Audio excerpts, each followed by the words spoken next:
You do for America. You know that. Remember how Trump made fun of your wife, and then you go become best friends with Trump? I know, but why do you do that? You go become best friends with Trump after he makes fun of you and your wife. Why do you do that? I understand you don't want to defend Texas, and you don't want to. No, see, I do love America. See, you don't. You care more about the border between Ukraine and Russia than you care about the border between Texas and Mexico. Why is that? Why do you care about that? We're done. I know, but why are you a globalist? You're a globalist, bud. You know it, Ted. Hey, Teddy, you're a globalist. You're a globalist, Ted. You know that, bud. And that's why you're a coward and a liar. And you know that, and I know that. And that's why you're afraid to stand up for it. When people were freezing and dying, you were in Cancun, Mexico. You remember that? You remember when you're at the all-inclusive buffet when people were freezing? Go away. No, but do you remember that, Ted, when everybody was freezing? Remember that, when people were dying? What were you doing? Yeah. No, like I got freedom. Good is Senator Ted Cruz doing what he does best, get owned by literally everyone. In that case, apparently a right winger. Ted Cruz tried to sort of brush off the criticism, like implying that this guy was a lefty, but no, and it's not impossible that he could have been pretending to be a right winger, but based on this rhetoric, talking about the border and calling him a globalist because Ted Cruz wanted to aid Ukraine in some fashion, I don't know. That was enough for him to attack Ted Cruz, and Ted Cruz really didn't have anything to respond to that. About the claims about Trump, which are totally accurate. He did debase himself for Donald Trump after Trump mocked him and his family, and him fleeing during that horrific power outage in Texas when the grid collapsed. He had no response to that. He had no response to really anything. He just sat there looking like an idiot. Now, some of what the guy was saying is absolutely crazy. Again, the idea that Ted Cruz becomes a globalist when he supports military aid to Ukraine, but presumably that same right winger doesn't think that like us selling tons of weapons to Saudi Arabia makes Donald Trump a globalist. I don't know. It's very opportunistic the way that they deploy that phrase, by the way. In any event, Ted Cruz decided to go to that event. He should have known he was going to face some of this from the even crazier right. But what do you think? No, absolutely. And he was spot on, like you're saying, on like half of them and half of them not, which is why I do think it's important that we cover those angles of critique. Like, yeah, why did you fold and start to campaign for a guy who insulted your entire family, maybe called your dad the Zodiac killer? Like, why did you leave your home state when it was in need? Like those things, I think sometimes certain media outlets can sort of be like, we're above that. Like, no, that's the most important pieces of Ted Cruz's most recent awful legacy. It's not about like where he stands on his legislative priorities. Like, no, we know where he stands. But what's crazy to me about it is Ted Cruz is gonna go home and think about how he was called a globalist and be like, you gotta do better, Ted. You gotta be crazier. You gotta psych yourself. Right?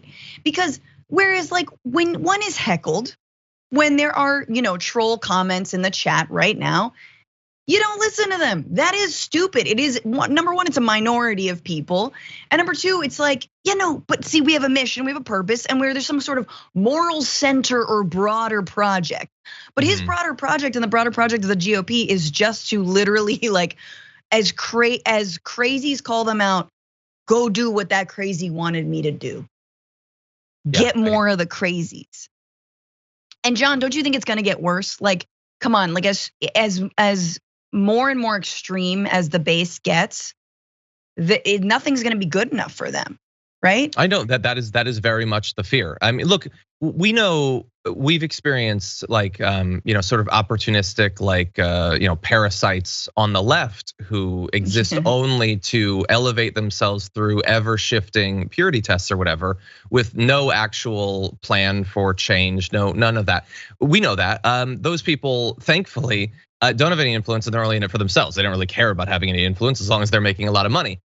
This is their entire party, though. I mean, this is the actual party. Like now, it might be that Ted Cruz is the senator and this guy is some rando, but more and more politicians who are indistinguishable from that rando are getting elected literally every election. So not good for the right. By the way, John Cornyn was also heckled at that event, this time while giving a speech. People in the crowd shouted that he was a traitor. They said, no red flags, don't take our guns. Wow.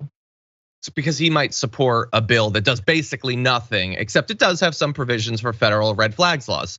And what I love about that is the right they always love to say, it's not about the guns, it's about the mental health, implying that it's not that the guns themselves are a problem, it's only that there are some people who shouldn't have them. So what should we do if we identify someone who shouldn't have one? Nothing. We should do literally nothing. They should be able to have their guns, and we should only talk about what they did after they did it. When they go and shoot someone up, then we can talk about it again, but don't stop them. Don't stop people with a demonstrated track record of violence from getting lethal weapons. That is what people were shouting at John Cornyn, noted leftist. And even though, and I think we have to remember, like, who goes out of their way to like get get passes to go to this thing? Who's got the weekend to spare? Like, it is not the whole of even the Republican Party. And there was a new Fox News poll out just today that shows the vast majority of their viewers believe in red flag laws. Believe that there should be, exactly, background checks and all that, and that 18-year-olds shouldn't get access to assault rifles, on and on and on and on. So again, like, you have a extremist minority and an extremist minority in power, and they're both talking across the majority of Americans, even though maybe some of those people I wholly disagree with on many other issues, but on so many of them we can work together and do agree.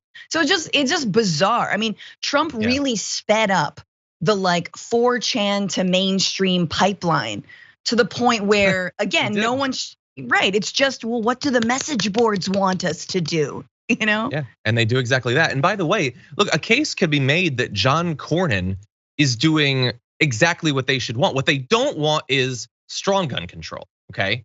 Now, what is the best way you can possibly get people to move on and forget a little bit? Give them something that can be pitched as if it's gun control when it barely is. John Cornyn is helping to pass that. If he opposed it, if enough Republicans opposed it that literally nothing happened, then maybe you would have even longer simmering desire for gun control that could lead to something real, something substantive. But again, it's the fake purity over even like cold hard pragmatism. From their point of view, this should be a good thing. They're in the minority with the presidency and both chambers of commerce, and still barely nothing is going to be done, and they consider even that to be unacceptable.